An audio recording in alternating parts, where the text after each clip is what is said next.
유배문학의 성지, 남해, 제7편 남해 유배문학관. 글쓴이 대숙 박정열, 읽는이 AI 보이스, 만든이 대숙 박정열. 남해 유배문학관. 문학관 입구에는 유배의 상징물이 서 있다. 눈에 퍼뜩 들어온 건 함거. 나무로 만든 소달구지에 얹힌 이동형 감옥이다. 잘생긴 황소가 튼실한 멍에를 쥐고 앞으로 곧 끌고 나갈 태세다. 소는 지은 죄가 없다. 죄인을 유배지까지 태우고 온 노고가 몇백 년도 지난 오늘날까지 멍에를 걸머쥐고 있다. 관아에 소라서 그런지 잘 먹여 그런지 근육도 튼실하고 성체가 오람하다. 그게 아니면 어느 양반집 소가 뽑혀서 왔으려나. AI는 드라마에 등장하는 유배 장면이 사실과 다르다고 답한다. 이 전시물의 반론 출처를 알려주었다. 고증을 거치지 않은 것일까? 그럴 리가 있나? 강화도에 갔을 때도 문막 옆에 달구지 함거가 있었다.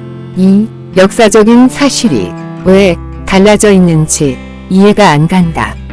함거는 주로 사형수나 중죄인을 처형장으로 보낼 때 사용하였다. 양반은 대부분 말을 타고 유배지로 이동했다. 일반 백성이나 관직이 없는 죄인이 걸어가거나 마소가 끄는 일반 달구지를 이용하였다. 유배는 형벌이다. 처형이 아니므로 함거를 사용하는 경우는 드물었다. 유배지로의 이동은 역졸이나 라장이 인계하며 지역별로 교대에 압송하였다. 소에 비해 작고 왜소한 역졸의 몸은 그가 걸어온 길의 무게를 말하고 있다. 곤장백태를 맞고 신음하는 죄인을 호송하며 천 리보다 먼 길을 왔다. 죄수의 찢어진 상처보다 더 큰 아픔은 그 신음을 듣는 역졸의 가슴이었으리라. 보호장구라고는 수레바닥에 깐 가마니 한 장이 전부였다. 죄인의 살갗이 덜커덕거리는 쇠바퀴의 충격에 짖고 찢기며 신음을 키운다. 그는 호송자가 아니라 고통의 동행자였다. 말없이 걷는 역졸은 그 걸음걸음마다 연민과 침묵의 슬픔을 떨군 채 길을 걸었을 터이다. 유배는 세 종류로 나눌 수 있다. 한양에서 가장 가까운 거리 이천리가 그 하나다. 김용만이 1953년에 부른 남원의 애수 노랫말 한양 천리에서 유추해 볼 수 있다. 남원과 한양 사이 거리가 천리라는 걸 알게 한다. 한양에서 남해로 가는 길이 어림잡아 이천리라 해도 여간 멀고 먼 길이 아니다. 과거 보러 갈 때 집신을 다발로 엮어등에 짊어지고 갔다는 말이 있고 보면 가늠하기조차 어려운 멀고 먼 길이다. 노도는 한반도 끝 남해군 끄트머리에 있는 섬이다. 소달구지는 사람이 걷는 속도보다 느리다. 혼자 가는 길은 징보퉁이를 메고 간다고 해도 시간당 4에서 5km쯤 갈 수 있지 않을까. 4km는 12. 소달구지가 시간당 3km를 가면 어느 세월에 2000리를 갈까. 하루 30km를 간다고 쳐도 20일이 걸릴 거리다. 유배길은 유배를 가는 죄인보다 호송하는 나장이 훨씬 더 고단하고 고통스러운 길이지 않을까. 100길까지 합치면 역졸의 실수가 훤하다면 말이 안 된다.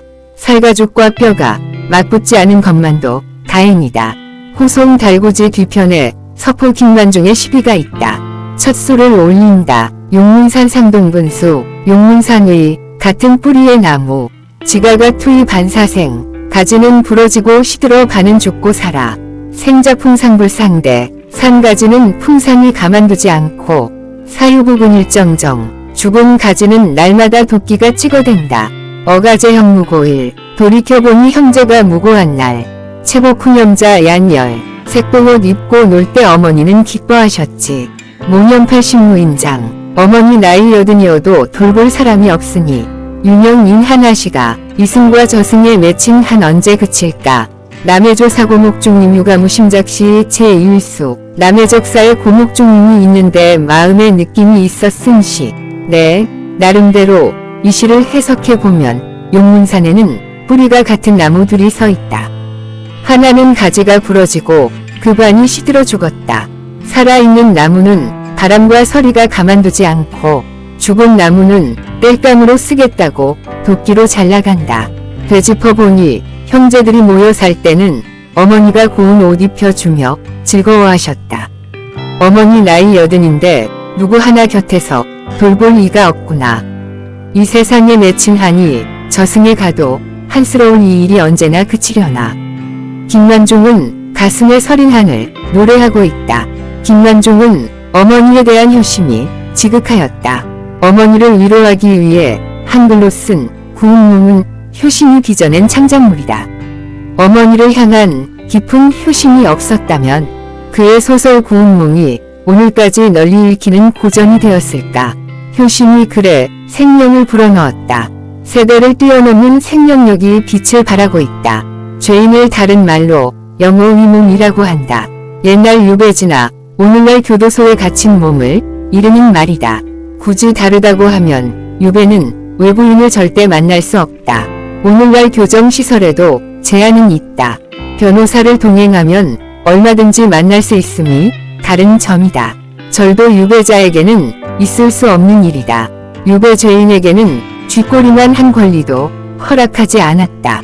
시에서 보듯 바깥 소식은 오직 서찰밖에 없다. 유배지의 죄인은 사회와 철저히 고립시켰다. 요즘 교도소 수용자는 고립이 아니라 모텔쯤으로 여기나 보다. 어떤 이는 호텔식 수감 생활을 한다는 보도가 있었다. 하루에 시간 제한 없이 이 사람 저 사람 만날 수 있다. 호텔 커피숍도 커피 한 잔 놓고 노닥거리고 앉아있으면 눈치가 보이는 세상이다. 교도소는 눈치 볼 일이 없다. 호텔보다 교도소가 더 여유로운 세상이 됐다. 40년 전 이야기다. 친구가 교통사고를 냈다는 연락이 왔다. 장거리 트럭을 운전하는 친구였다. 구미에서 인사사고를 내고 대구교도소에 있다고 했다. 대전에서 대구 가는 길은 그때나 지금이나 기차가 제일 빠르다. 동대구역에서 택시를 탔다. 대전에서 대구교도소로 간 시간이 4시간이 넘게 걸렸다. 면회 시간은 고작 20분. 가고 오는 시간이 온종일 걸렸다. 면회를 간다나 재소자나 이 규정에 불만하지 않았다. 호텔식 수감자는 그러겠다. 나와 너희가 어째서 같으냐. 웃긴다. 법 앞에 만인이 평등하다는 말은 새빨간 거짓말이 아닌가. 그때 알아봐야 했다. 지금은 법을 믿고 법을 지키는 사람을 바보멍청이로 취급한다. 법을 이용할 줄 알아야 잘난 사람이다. 그래야 똑똑한 사람이다. 왕정시대에도 법이 지금처럼 흐리멍덩하지 않았다. 지적 수준이 높고 산업이 발달할수록 편의와 편법에 박다. 교도소에 위리안치한 고급 죄수는 사회로 나올 기회만 엿보고 있겠다. 반성하기보다 호시탐탐 사면 기회를 엿보며 세상을 어지럽힐 일을 꾸미고 있겠다. 패거리들끼리 머리를 맞대고 법을 피해 나갈 법꾸라지를 꿈꾸고 있겠다. 몇 달이 되어도 서찰 하나 받지 못하는 처지. 빠끔한 하늘 밑에 무심히 바람만 스치는 고립무원의 위리안치는 성찰의 기회라도 있다. 차라리 사형이 낫다고 할 만큼 엄중한 감금이었다. 교도소의 고급 죄수는 이 시간에도 재범 연구에 골몰할지 모른다. 요즘 교정시설은 위리안치와 달라도 너무 다르다. 법치라기보다 범죄자의 은닉처로 변질한 듯하니 말이다. 감사합니다. 다음 시간에는 제8편 남의 유배 문학이 방영됩니다. 많은 기대와 성원 부탁드립니다.